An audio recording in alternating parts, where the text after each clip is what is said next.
Alfredo Conti es arquitecto especializado en conservación del patrimonio arquitectónico y urbanístico en la Unidad de Buenos Aires, doctor honoris causa por la Universidad Autónoma de Zacatecas, México.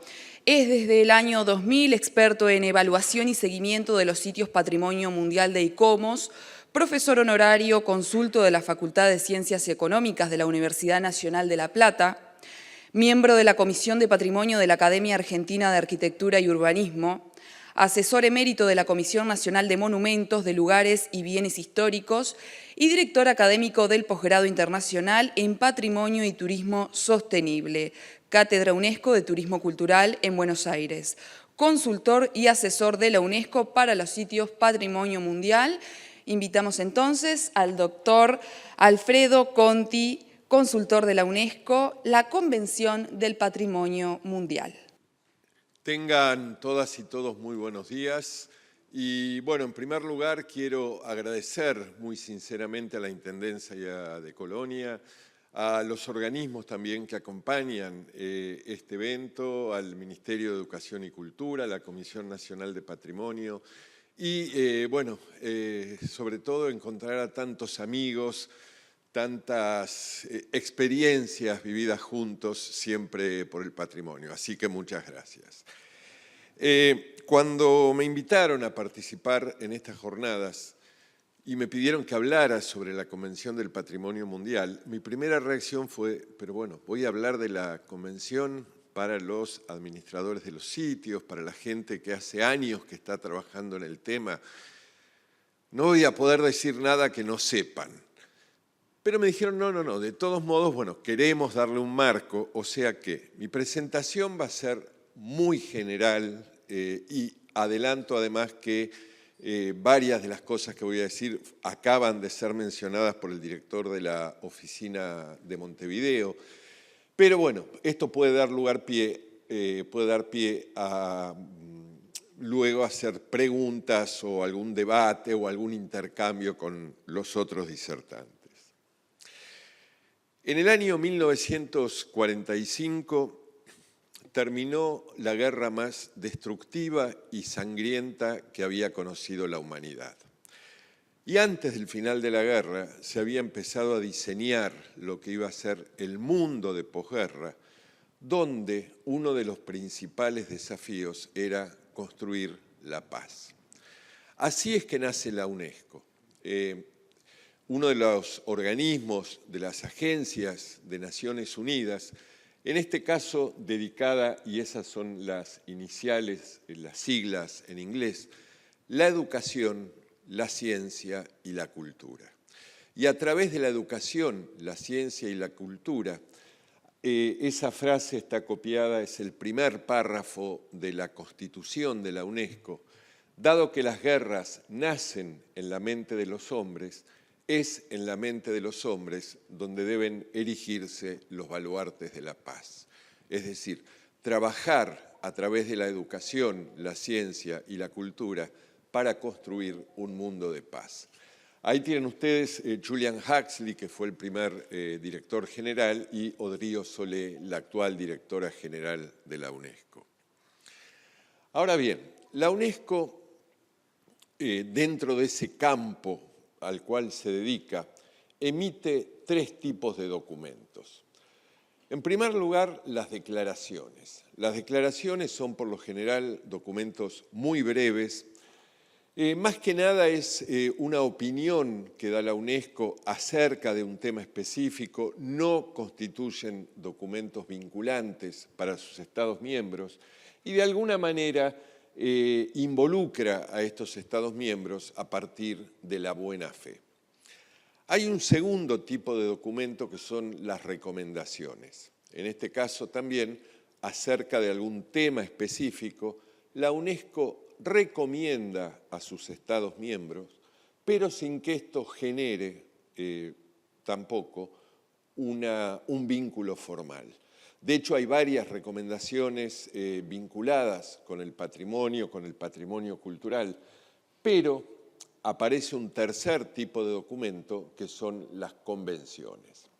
Y a diferencia de los dos anteriores, las convenciones tienen carácter de tratado internacional. Son instrumentos legales.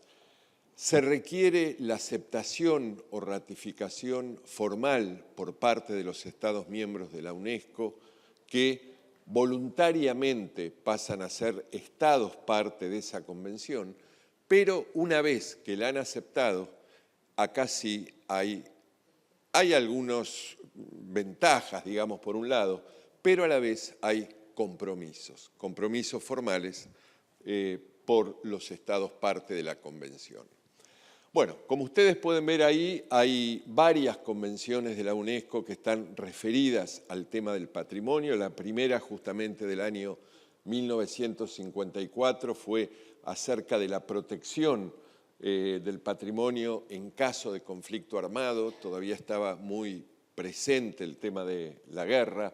Y a partir de ahí, tráfico ilícito de bienes culturales, protección del patrimonio mundial, protección del patrimonio cultural subacuático, salvaguardia del patrimonio cultural inmaterial y la última, por el momento del año 2005, protección y promoción de la diversidad de las expresiones culturales.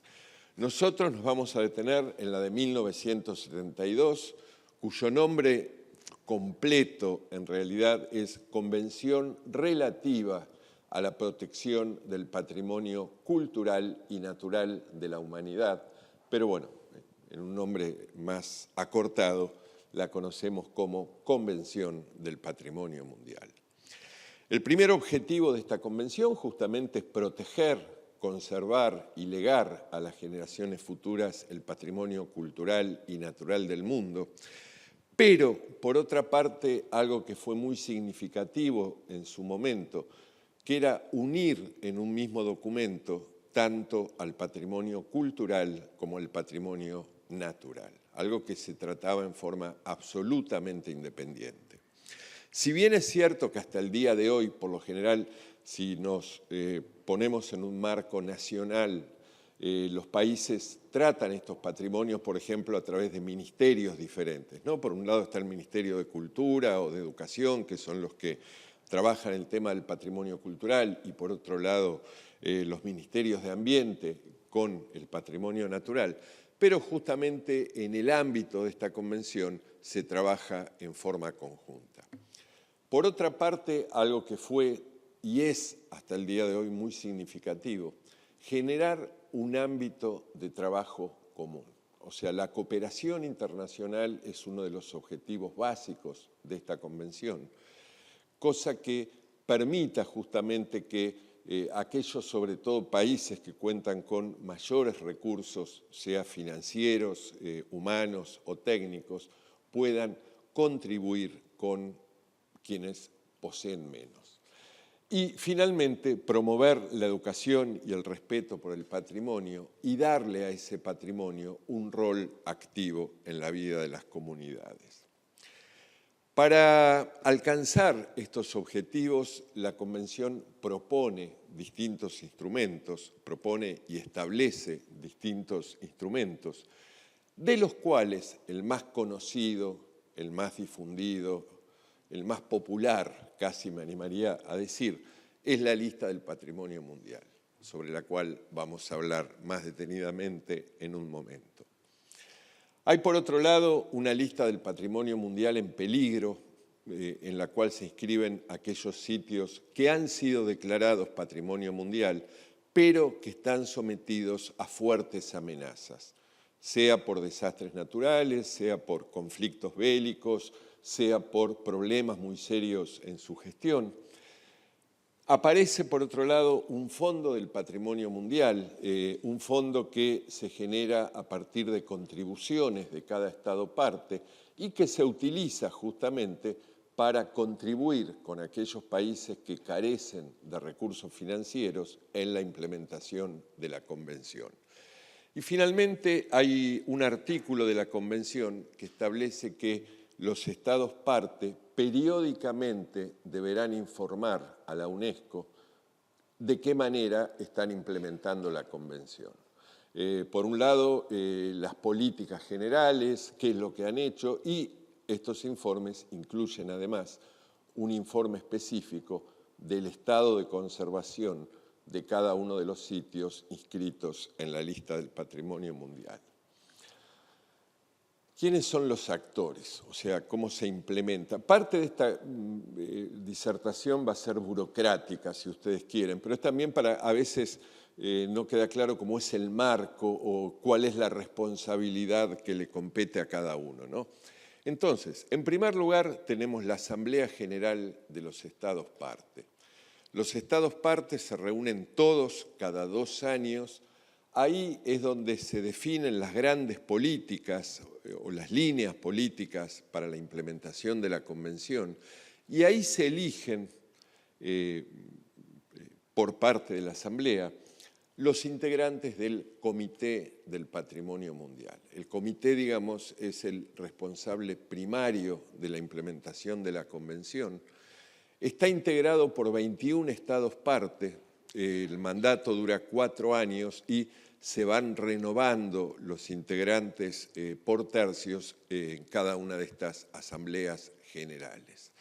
Lo que se busca es que esos 21 países representen a las 5 regiones. De hecho, hay un equilibrio entre las 5 regiones en las que UNESCO tiene dividido, digamos, al planeta. Por otro lado, aparecen los organismos consultivos. Estos son organismos externos a la UNESCO, pero que actúan en calidad de asesores del Comité del Patrimonio Mundial.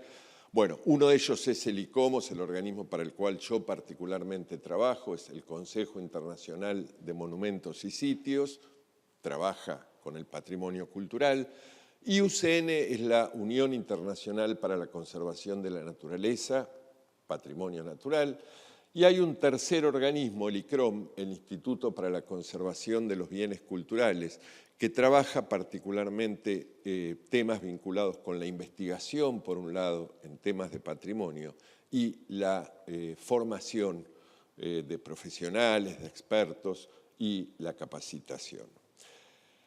Y hay un actor, hay 2 actores, mejor dicho, que no están mencionados en el texto de la Convención. Uno es el Centro del Patrimonio Mundial. Este centro es un organismo estable dentro de la UNESCO. El comité se reúne una vez por año y, como les decía, sus miembros se van renovando. Pero el Centro del Patrimonio Mundial es el que hace el trabajo de secretaría. El trabajo día a día es el que organiza las sesiones del comité, distribuye la información, se encarga de estar en contacto con los Estados Parte. Bueno, y un actor tampoco no mencionado, pero que hoy en día es esencial, son las comunidades. Hoy es impensable una propuesta a la lista del Patrimonio Mundial o una gestión de un sitio del Patrimonio Mundial sin la participación activa e inclusiva de las comunidades. Para dar simplemente algunas fechas, sobre todo de los primeros años, ¿no? La Convención, bueno, fue adoptada, como decíamos, en el año 1972, pero justamente por ser tratados internacionales, estos textos exigen que haya un número mínimo de estados que las hayan aceptado para entrar en vigencia. En este caso, eso sucedió a fines de 1975, con lo cual en el año 76 se realizó la primera Asamblea de Estados Parte. Ahí se eligió al primer Comité del Patrimonio Mundial, que a su vez celebró su primera sesión en 1977. Y ese año se adoptó también la primera versión de otro documento que es muy importante, las llamadas directrices prácticas para la implementación o la aplicación de la Convención del Patrimonio Mundial. ¿Por qué viene esto? El texto de la Convención en sus más de 50 años no fue modificado. Es decir, el texto que está vigente hoy, el texto legal vigente hoy, es el adoptado en 1972. Pero por supuesto, en estos 50 años hubo grandes cambios. Pensemos nada más en el concepto de patrimonio que existía en esa época y el concepto de patrimonio que tenemos hoy.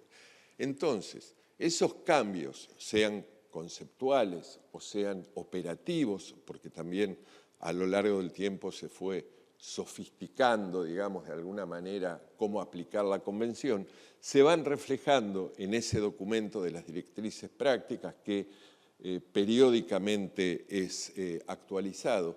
La última versión es del año 2024, o sea, el año pasado el comité adoptó una nueva versión. En 1978 se realizaron las primeras inscripciones en la lista del Patrimonio Mundial y, bueno, haciendo un enorme salto en el tiempo, el año pasado tuvo lugar la sesión número 46 del comité. Este año, en el mes de julio, va a tener lugar la sesión número 47. Entonces, cuando vamos al texto de la Convención, en primer lugar aparecen compromisos generales para los Estados parte, que en realidad van dirigidos a todo el patrimonio natural y cultural existente en sus territorios, más allá de que ese patrimonio pueda o no llegar a ser patrimonio mundial. Entonces, como ustedes pueden ver, el primero de esos compromisos es identificar, proteger, conservar, rehabilitar y transmitir a las generaciones futuras el patrimonio cultural y natural situado en los territorios de cada país. Y luego en el artículo 5, que aparecen varios compromisos, he citado el primero porque me parece que de alguna manera engloba a los demás, adoptar una política general encaminada a atribuir al patrimonio cultural y natural una función en la vida colectiva y a integrar la protección de ese patrimonio en los programas de planificación general. Bueno, para dar una idea de cuál es la situación actual de esta convención, cuenta con 196 estados parte, prácticamente todos los estados miembros de la UNESCO, de hecho, han aceptado esta convención, por eso se dice que es la más exitosa de cuantas convenciones tiene la organización, y la lista del patrimonio mundial al día de hoy cuenta con 1.223 bienes inscriptos, de los cuales 952 corresponden al patrimonio cultural, 231 son sitios naturales y hay además 40 sitios mixtos. Sitio mixto quiere decir que en el mismo sitio se verifican valores muy significativos tanto en sus componentes culturales como en sus componentes naturales. Y por otro lado, hay 56 sitios registrados en la lista del Patrimonio Mundial en peligro. Bueno, ¿qué es la lista del Patrimonio Mundial? Está definida en el artículo 11 de la Convención como una lista de los bienes del patrimonio cultural y del patrimonio natural que se considere que poseen un valor universal excepcional. Y ahí he resaltado, porque ahí está el corazón conceptual de esta lista, ¿no? A esto hacía referencia también el director general de la Oficina de Montevideo. Un valor universal excepcional. Inclusive yo he cortado el párrafo ahí, de hecho tiene algo más, porque dice, según los criterios que se establezcan. ¿Y esto por qué viene? Porque en el año 72 se pusieron de acuerdo en que se debía demostrar un valor universal excepcional, pero no se lo definió y tampoco se estableció cómo había que demostrarlo o con base en qué había que demostrar ese valor. El concepto fue definido años después, este es el que figura actualmente en esas directrices prácticas, y valor universal excepcional implica una importancia cultural y o natural tan extraordinaria que trasciende las fronteras nacionales y cobra importancia para las generaciones presentes y venideras de toda la humanidad. O sea, cuando un país desea inscribir un sitio en la lista del Patrimonio Mundial, tiene que demostrar que se cumple con eso. ¿Y cómo lo demuestra? Básicamente a través de 3 requisitos. El primero es justificar al menos uno de los criterios para la inscripción. Hay una lista de 10 criterios que ahora vamos a repasar muy rápidamente. Bueno, al menos uno debe ser demostrado. En segundo lugar, demostrar que el sitio cuenta con condiciones adecuadas de integridad y o autenticidad, y el y o viene porque la integridad corre tanto para sitios culturales como naturales.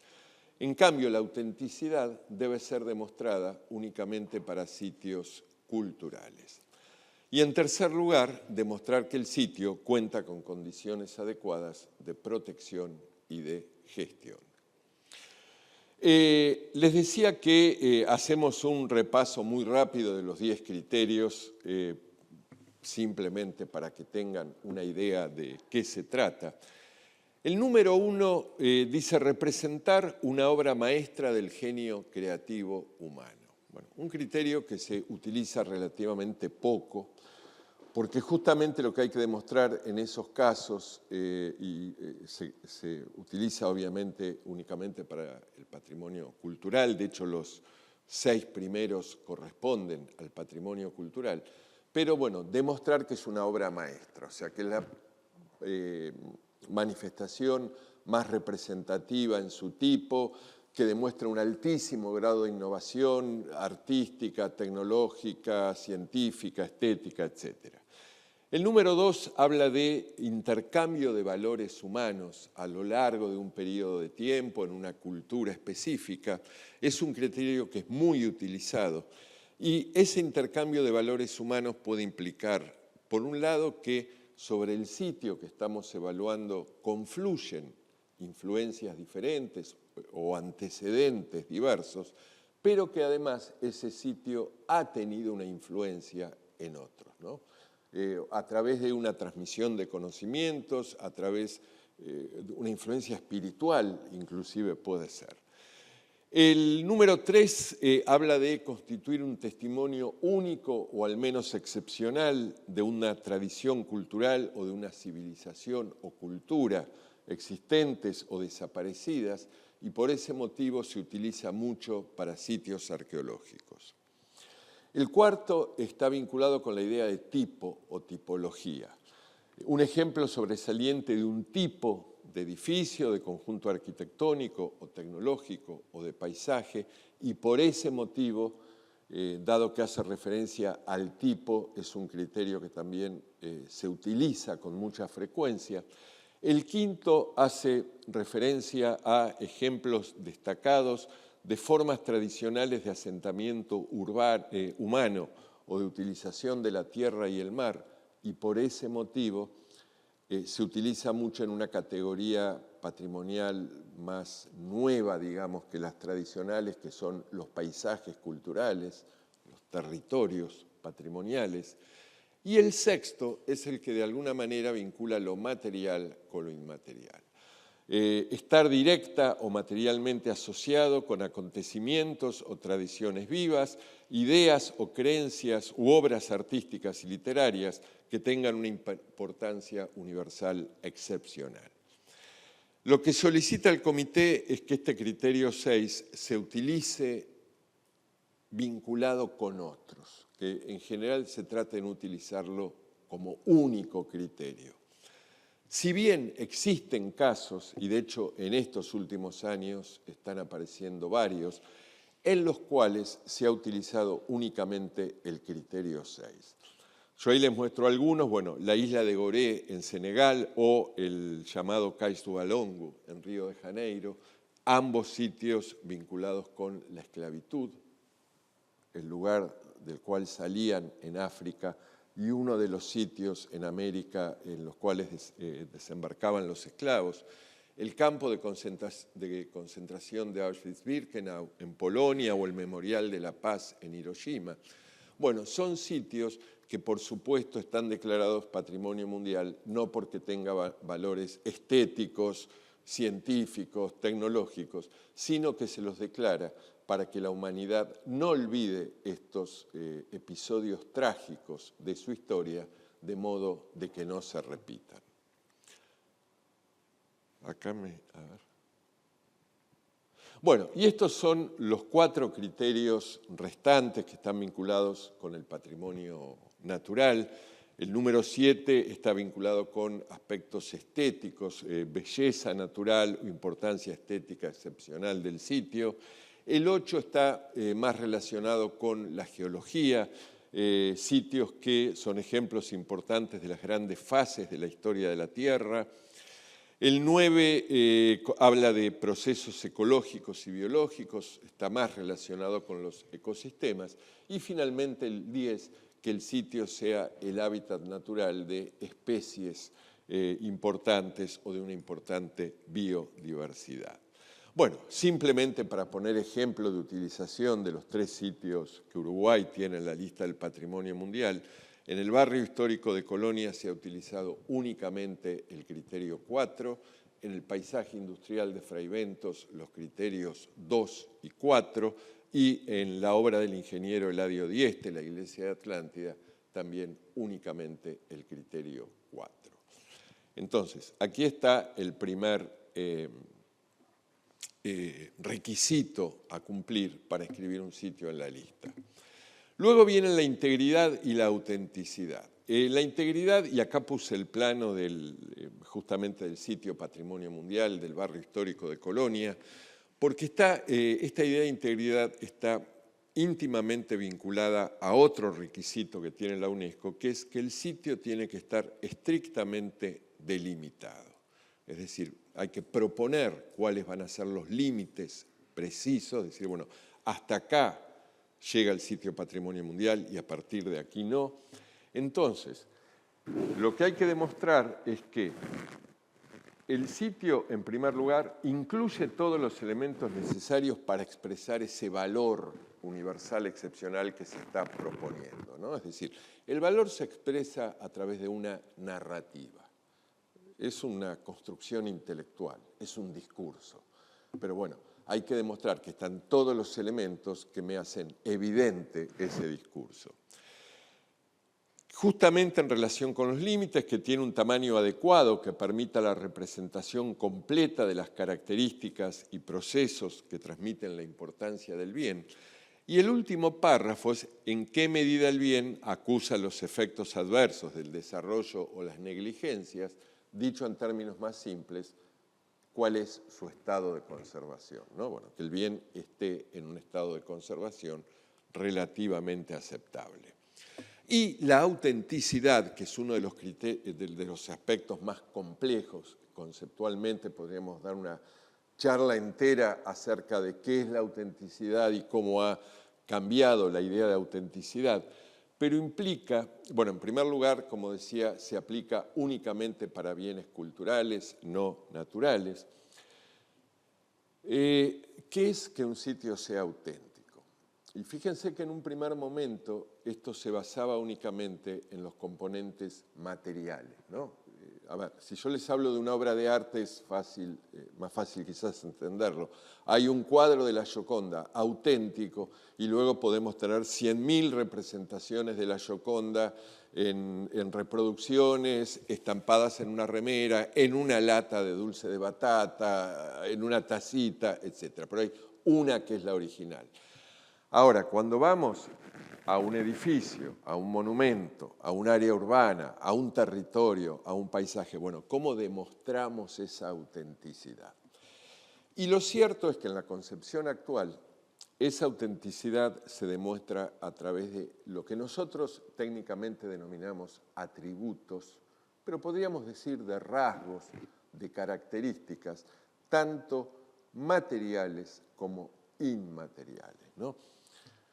Entre los materiales está la forma, el diseño, los materiales, la sustancia, la relación con el entorno. Entonces, bueno, ver de qué manera el sitio ha evolucionado a lo largo del tiempo, si no se ha alterado, digamos, demasiado. Y entre los inmateriales, el uso y la función. Por eso, bueno, acá pongo unas fotos de la iglesia de Atlántida, porque justamente uno de los aspectos de la autenticidad es que continúa con su uso original. O sea, el uso no ha cambiado a lo largo del tiempo. Tenemos las tradiciones, las técnicas y sistemas tradicionales de gestión. Lengua y otras formas de patrimonio inmaterial, o sea, las tradiciones vinculadas a un lugar, las festividades, la música, la gastronomía, hacen parte de la autenticidad de un lugar. Y fíjense que finalmente dice espíritu y sensibilidad. Algo que es muy difícil de definir, ¿no? Pero que uno lo siente. O sea, cuando uno camina por el barrio histórico de Colonia, dice, bueno, acá hay, o por Fray Ventos, uno siente el espíritu del lugar. Bueno, y finalmente el sistema de protección y gestión. Lo que hay que demostrarle a la UNESCO es que el sitio está adecuadamente protegido y está adecuadamente gestionado. Y para esto aparecen una serie de instrumentos posibles, ¿no? Por un lado, la existencia de medidas legales. Obviamente tiene que haber alguna ley, norma, ordenanza que establezca que se trata de un sitio patrimonial, que ponga límites a cierto tipo de intervenciones. Había comentado el tema de los límites. Bueno, los límites tienen que incluir a todas las características que nos transmiten ese valor que estamos proponiendo. Tiene que haber una zona de amortiguamiento, es decir, una zona alrededor del sitio que se va a inscribir en la lista que otorgue una protección adicional. Puede haber un plan de gestión, no es obligatorio el plan de gestión en el sentido de un documento, si bien prácticamente en la actualidad para todos los sitios del patrimonio mundial se elabora un plan de gestión. Pero puede haber otros instrumentos de planificación urbana y regional, puede haber normas de uso del suelo, ordenanzas de explotación de la tierra, etc. Son fundamentales las prácticas tradicionales, es decir, de qué manera las comunidades contribuyen al mantenimiento de los sitios, ¿no? Y ustedes saben que hay sitios que se han mantenido a lo largo de siglos, en muchos casos, sin tener ninguna ley que los proteja, sino porque son las mismas comunidades que los sienten como propios, los cuidan, los mantienen, los reparan, etc. Bueno, por supuesto tiene que haber recursos humanos y financieros adecuados. Hoy se solicita que exista un plan de gestión de riesgos, esto es muy importante, después me voy a detener un momento en esto, y también una evaluación del impacto patrimonial. Bueno, ¿cómo es el proceso de inscripción? A esto se refirió también el director de la oficina de Montevideo, pero de hecho podríamos decir que se trata de un proceso ascendente, de una pirámide en la cual en la cúspide está la lista del patrimonio mundial. Pero de hecho lo primero que se le solicita a los países, y en función de ese primer compromiso de proteger y conservar todo su patrimonio, es que se elaboren inventarios nacionales, ¿no? Inventarios del patrimonio cultural, inventarios del patrimonio natural, y con base en esos inventarios pasar a una segunda instancia, la denominada lista indicativa, ya mencionada hace un momento. La lista indicativa es una lista de sitios para los cuales el Estado parte supone o considera un potencial valor universal excepcional. Y con base en esa lista, entonces, y según las políticas del Estado parte, las prioridades, los recursos disponibles, los Estados parte, entonces, a partir de esa lista, van proponiendo paulatinamente los sitios para ser considerados para la lista del patrimonio mundial.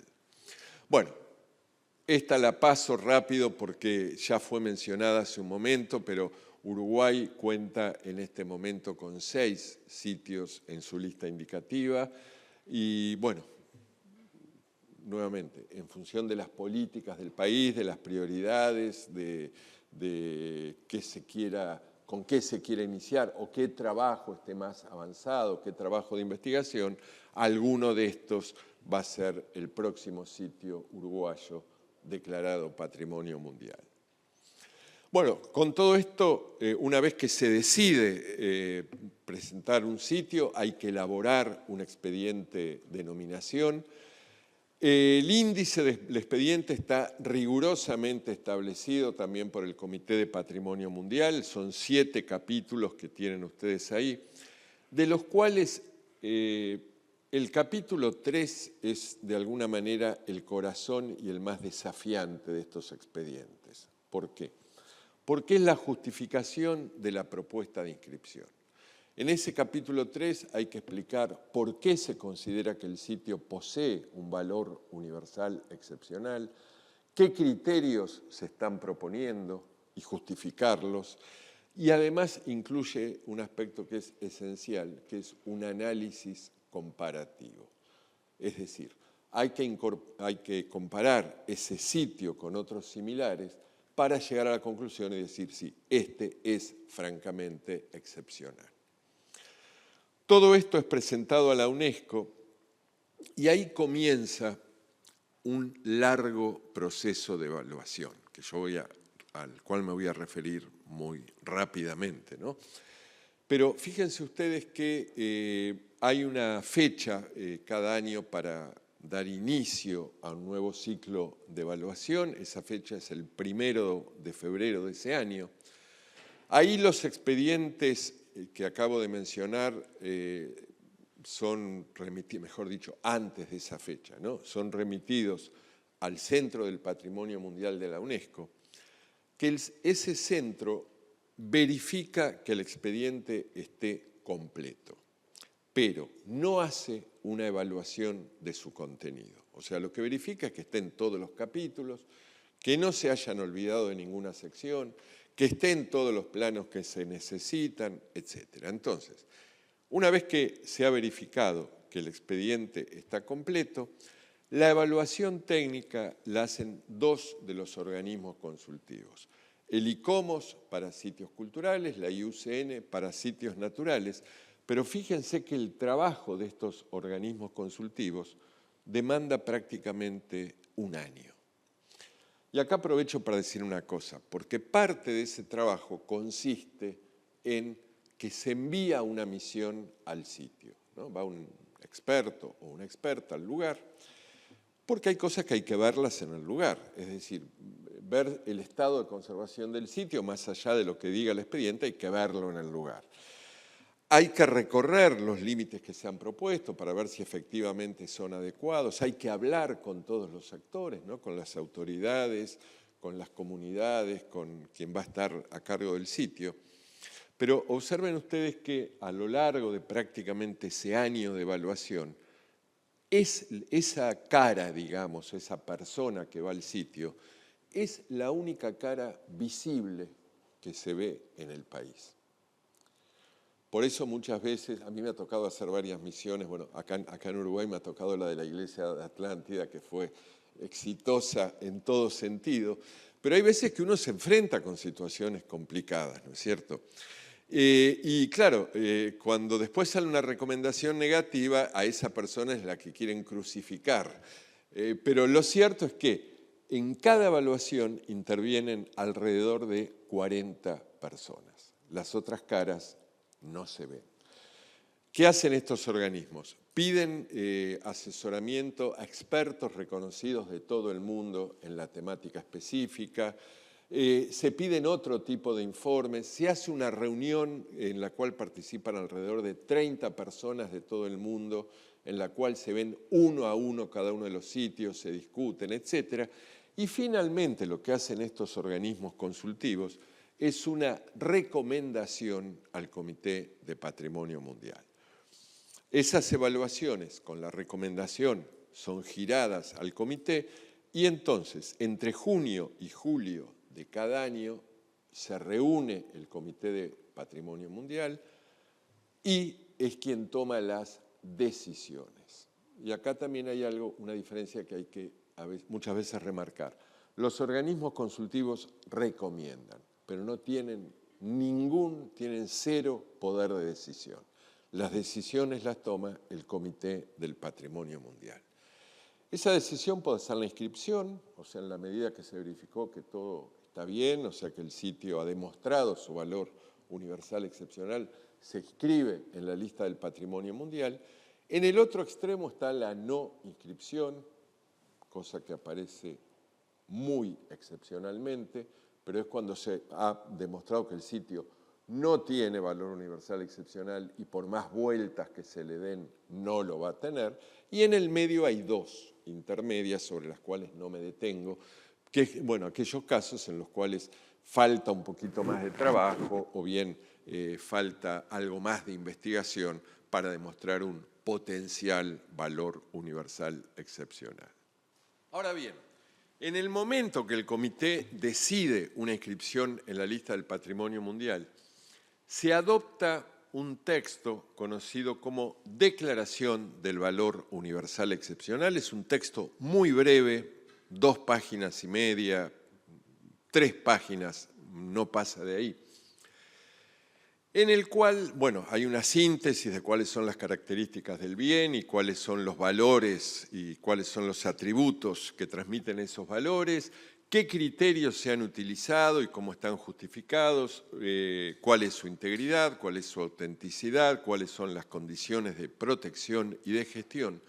Pero esta declaración pasa a ser un documento esencial, porque a partir de ahí, cualquier cosa que haya que verificar en el sitio, por ejemplo, ¿hay algún problema o, bueno, ocurrió un desastre natural que tuvo impacto negativo en el sitio, o hay algún proyecto, alguna obra que se quiera hacer que puede tener un impacto en el sitio, siempre se va a tomar como referencia, o sea, cuando tenemos que evaluar algo a partir de la inscripción, siempre se va a tomar como referencia esta declaración de valor universal excepcional.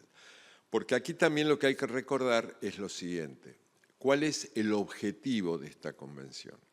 Y el objetivo no es simplemente inscribir sitios en una lista, sino que el objetivo es que esos sitios se conserven.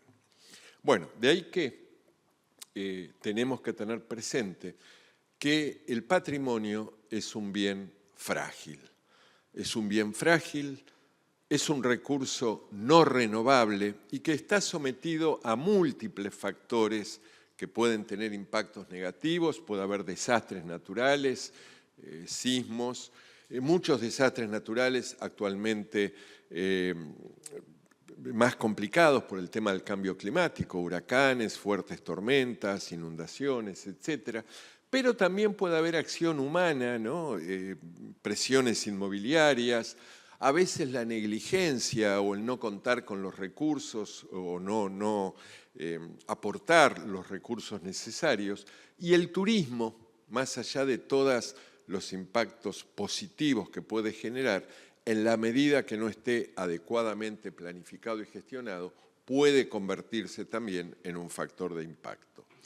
Bueno, de ahí que todo esto no termina con la inscripción del sitio en la lista del Patrimonio Mundial. Por supuesto, ahí hay grandes festejos, celebraciones, etcétera. Pero ahí viene después, o empieza el verdadero compromiso, porque el compromiso de conservar estos sitios es del Estado parte. Por supuesto, con la cooperación y con el apoyo de la comunidad internacional, pero el responsable primario es el país en el cual el sitio se localiza.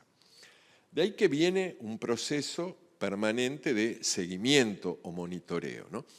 Por un lado, lo que podríamos llamar el monitoreo regular. Justamente uno de los capítulos de un expediente de nominación es, bueno, a ver, ¿cómo va a monitorear usted el estado de conservación del sitio? Se solicita que se propongan indicadores, que se explicite la metodología. Bueno, esto se va a hacer anual, algunos indicadores se aplicarán anualmente, otros cada 2 años, otros cada 5. ¿Quién lo va a hacer? ¿Qué organismos son responsables? ¿Dónde se van a guardar los informes? Etcétera. Por otro lado están esos informes periódicos a los cuales hacía referencia al principio. Hasta el momento nuestra región de América Latina y Caribe ha pasado por 3 ciclos de informe periódico. Por otro lado, el seguimiento reactivo, y esto viene porque hay una obligación de los Estados parte, que es que en la medida que vayan a encarar alguna obra o algún proyecto que pueda tener un impacto en el sitio, debe informar al Comité del Patrimonio Mundial, ¿no? Hay que mandar información, documentación, escrita, gráfica, etc. Y a partir de ahí, entonces, comienza todo un proceso de seguimiento que en algunas ocasiones, no siempre, pero en algunas, el comité puede decidir también enviar una misión de monitoreo reactivo al sitio y, eventualmente, en casos muy complicados, el sitio puede ser inscrito en esa lista del Patrimonio Mundial en Peligro. Bueno, por eso es que lo que hoy se pide, que o bien en los planes de gestión o en los sistemas de gestión, se incluya el estudio de impacto patrimonial. Esto es una metodología que en su momento produjo el ICOMOS. Ahí está la portada de la publicación del año 1922. Eso está disponible en el sitio web del Centro del Patrimonio Mundial. Lamentablemente, hasta el momento, no ha sido traducida a lengua española, ¿no? Están en inglés y en francés. Las oficiales hay varias traducciones, está el portugués, entre otras lenguas, pero no en el español. Bueno, y para concluir, esto también fue de alguna manera anunciado por el director de la oficina de Montevideo, pero algunos de los desafíos con los cuales nos enfrentamos actualmente en la implementación de esta convención. Bueno, el impacto del cambio climático, ni mencionarlo. Ya en el año 2007 el Comité del Patrimonio Mundial adoptó un documento de política actualizado. Hay una nueva versión que es del 2023, donde se dan algunas indicaciones a los estados parte acerca de cómo trabajar el tema del cambio climático, de qué manera el patrimonio puede contribuir a los Objetivos de Desarrollo Sostenible de Naciones Unidas, la gestión de los sitios del patrimonio mundial basada en las personas y sus derechos, de aquí el rol de las comunidades, de los grupos indígenas, en los casos de que existan en relación con los sitios. Y hoy, vieron, hay un término que en castellano decimos las partes interesadas, es una traducción de ese término en inglés, stakeholders, pero hoy se habla mucho también de los rights holders, es decir, los titulares de derechos, que no son más que las personas que viven en el sitio o están relacionadas directamente con el sitio. Y bueno, otro de los desafíos es justamente garantizar un turismo sostenible. Y para concluir, esta es la última, cada vez que se elabora un plan de gestión, un informe periódico, como resultado de ese informe surge un plan de acción. El último informe periódico para América Latina y Caribe fue presentado al comité en el año 2023 y de ahí surgió entonces un plan de acción para América Latina y Caribe 2023 y 2029 basado en 5 objetivos estratégicos. Bueno, yo los he copiado ahí. Luego para cada objetivo aparecen toda una serie de actividades propuestas, aparecen quiénes son los responsables, qué se espera lograr más precisamente para 2029.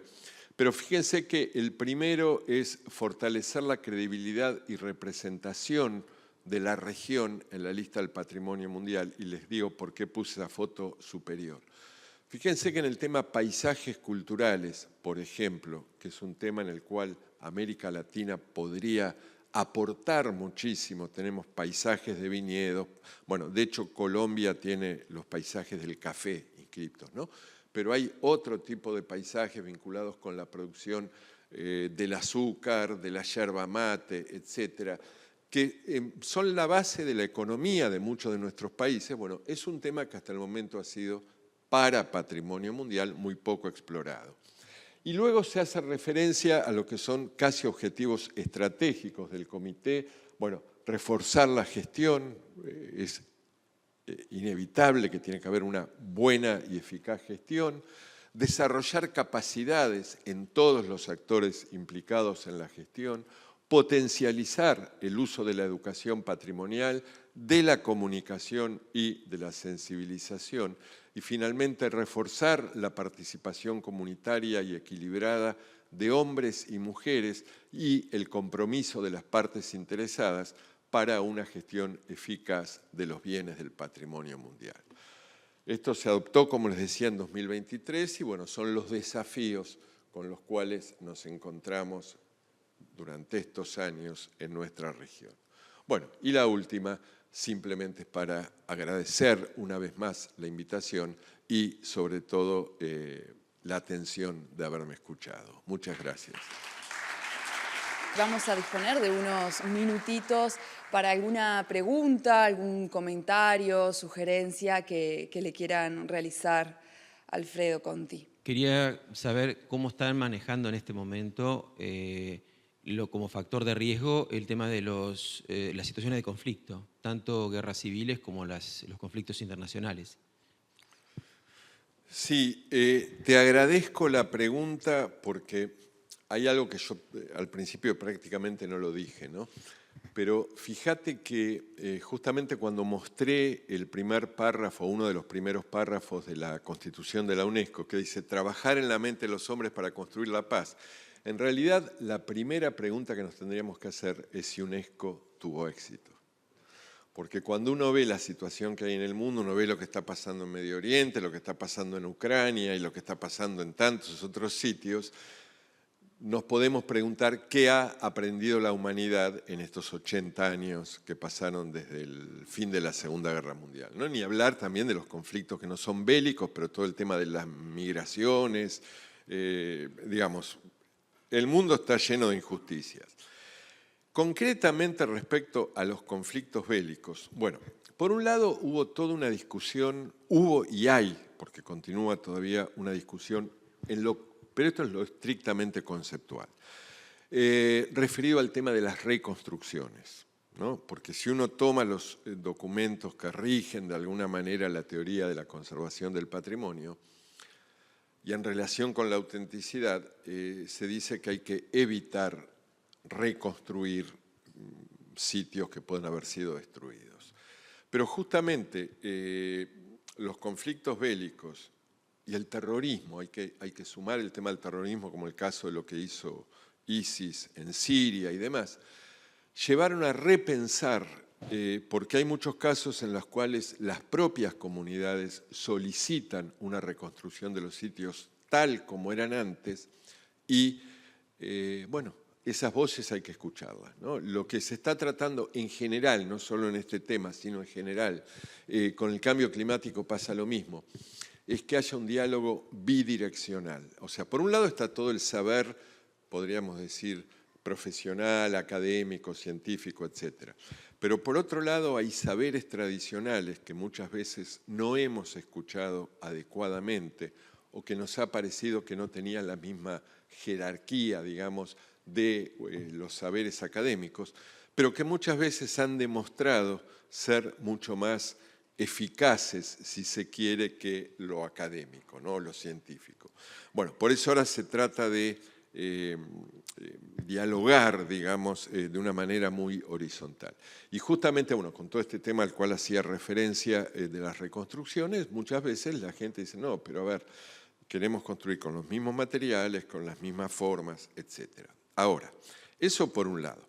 Ahora, por otro lado, ¿qué puede hacer concretamente la UNESCO o el Comité de Patrimonio Mundial? Poco. Hay que decirlo sin vuelta.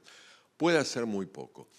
Ha habido algunas acciones concretas, por ejemplo, el Centro Histórico de Odesa en Ucrania, cuando existía la posibilidad de que pudiera ser bombardeado por las tropas rusas, se inscribió con un procedimiento, no era patrimonio mundial, y con un procedimiento que existe, que se llama de emergencia, se inscribió en un plazo de 2 meses en la lista del patrimonio mundial, lo cual, bueno, se supone que ya intervenir, ahí bueno, entra a jugar otras convenciones, como la de 1954, pero está, digamos, esa posibilidad.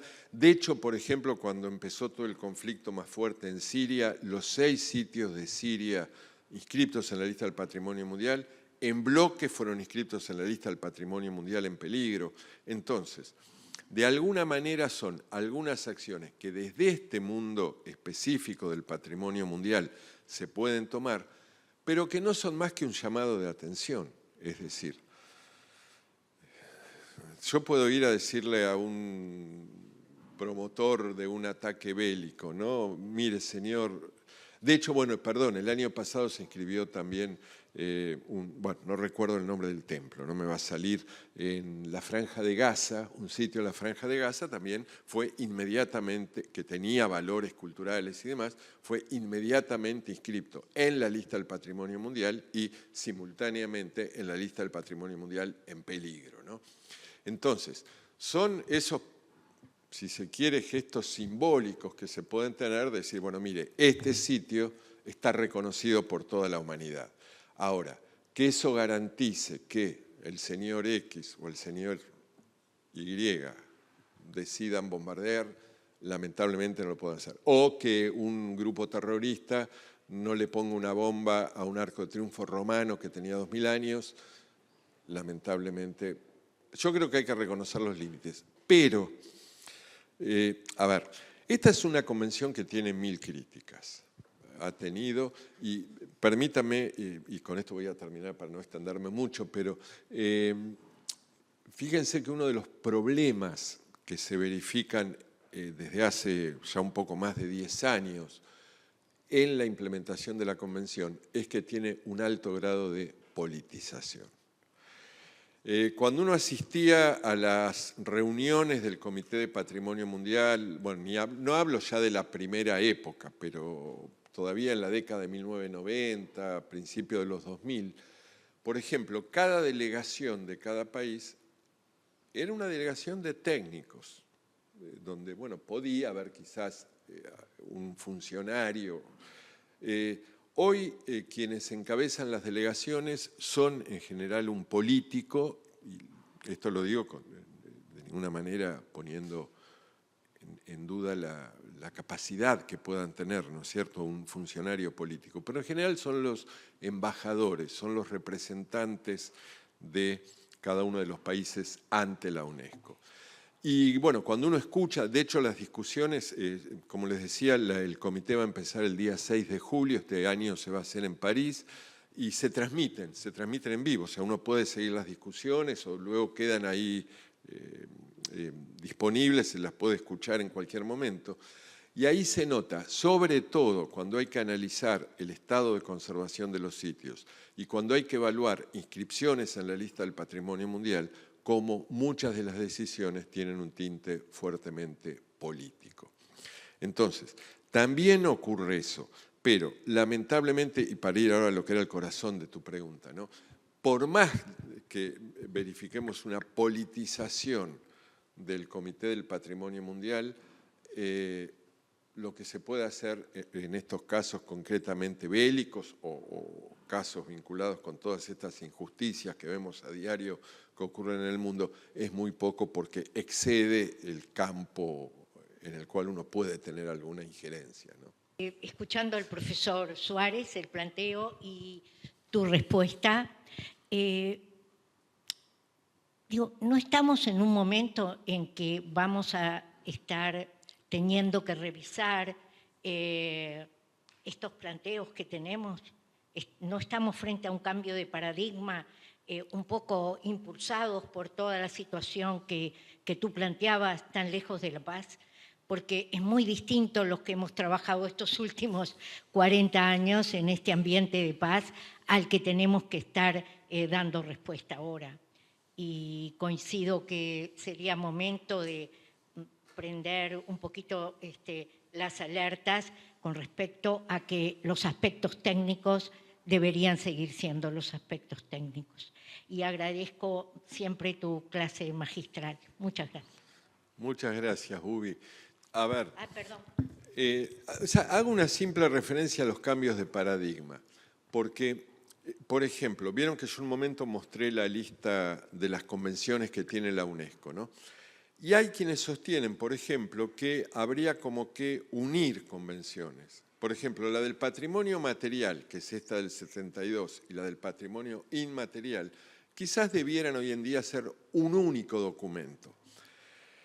Si bien hay vasos comunicantes, de hecho incluso muchas veces analizando sitios presentados a la Convención del 72, entra en juego el patrimonio subacuático, que tiene otra convención específica, ¿no es cierto? Entonces, hay vasos comunicantes.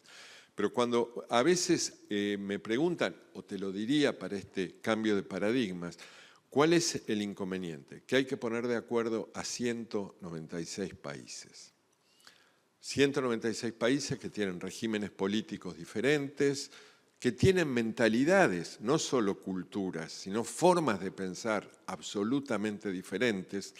Y en relación con lo que les decía, que se pueden seguir por la transmisión en vivo las sesiones del comité, fíjense que a veces una decisión son horas de discusión. Una palabra, el uso de una palabra son horas de discusión.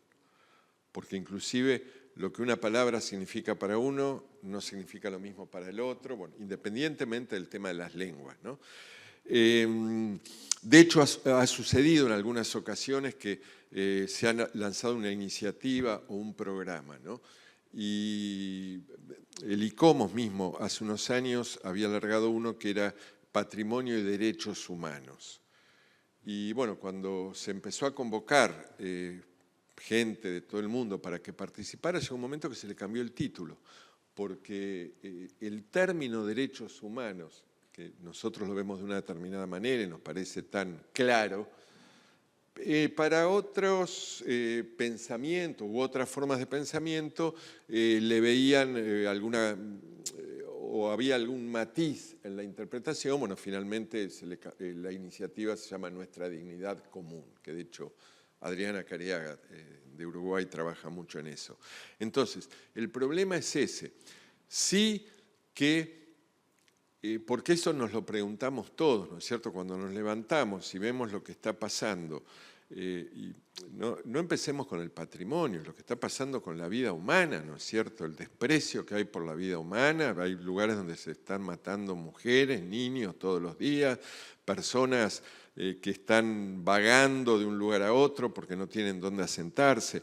Pero bueno, llevado, digamos, a nuestro campo más específico, nos encontramos con esa dificultad. Es decir, bueno, nosotros trabajamos modestamente en una parcela y en esa parcela hacemos lo mejor que podemos con enormes limitaciones y sabiendo que nos vamos a encontrar con grandes escollos. Pero nuevamente, el tema o el problema del cambio de paradigmas es poner de acuerdo a 196 países, donde además, por supuesto, no todos tienen el mismo peso. Eso también hay que decirlo, ¿no? Porque en general siempre los que tienen mayor poder de decisión o de presión son algunos. Buenos días para todos y quería agradecerle profundamente al doctor Conti por esta brillante ponencia que nos ha dado, clarísima en todos sus aspectos. Soy licenciada Margarita Asunzao, hija del profesor Fernando Asunzao, que fue uno de los presidentes del Consejo Ejecutivo Honorario de las Obras de Preservación y Reconstrucción de Colonia del Sacramento.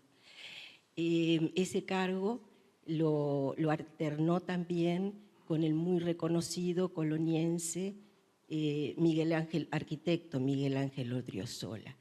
Y siempre mi padre sostenía, como lo sostenían los que lo acompañaron en ese consejo, que como acá se subrayó también, esa obra era no la obra o la función de esa comisión que tuvo durante tantos años ese quehacer tan importante, sino de toda la interrelación con la comunidad. En eso se hacía fundamental hincapié. Y quiero subrayar pequeñas cositas.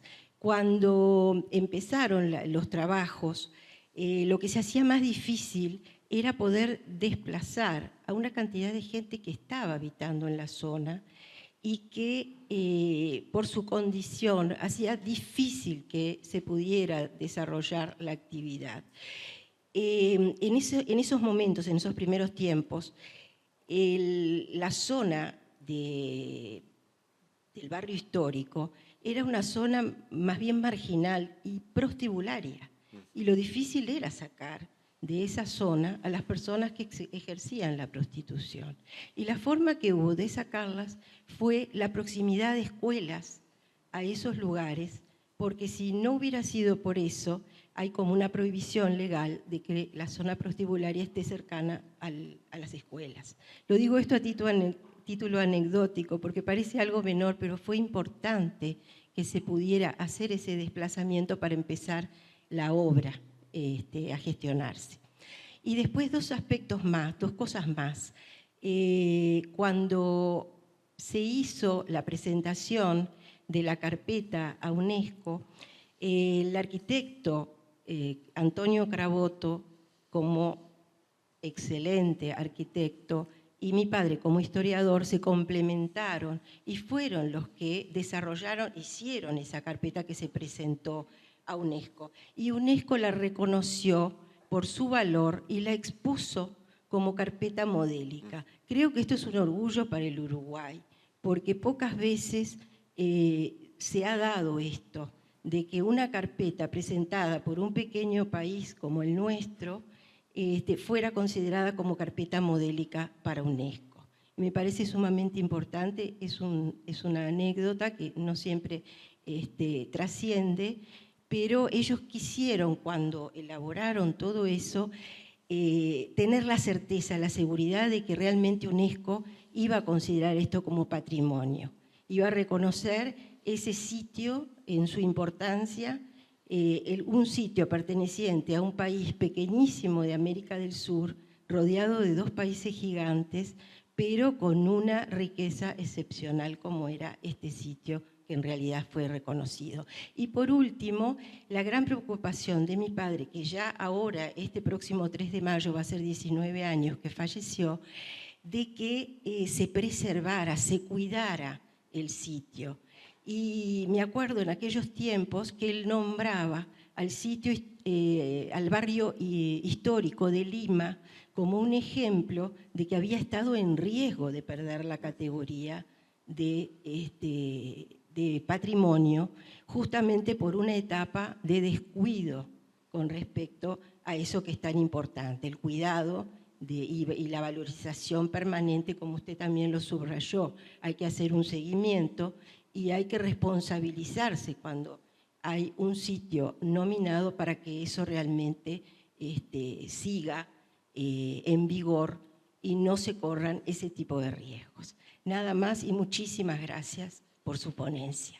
No, muchas gracias a usted por lo que nos aporta. No, y permítame nada más que le diga que recuerdo al profesor Asunzao. Justamente tuve la ocasión de tratarlo cuando se hizo el primer informe periódico, que fue por los años 2002, 2003, que me acuerdo que eso fue coordinado desde la oficina de Montevideo, y tuvimos varias reuniones en Montevideo que incluyeron una visita a Colonia con su compañía. Así que muchas gracias.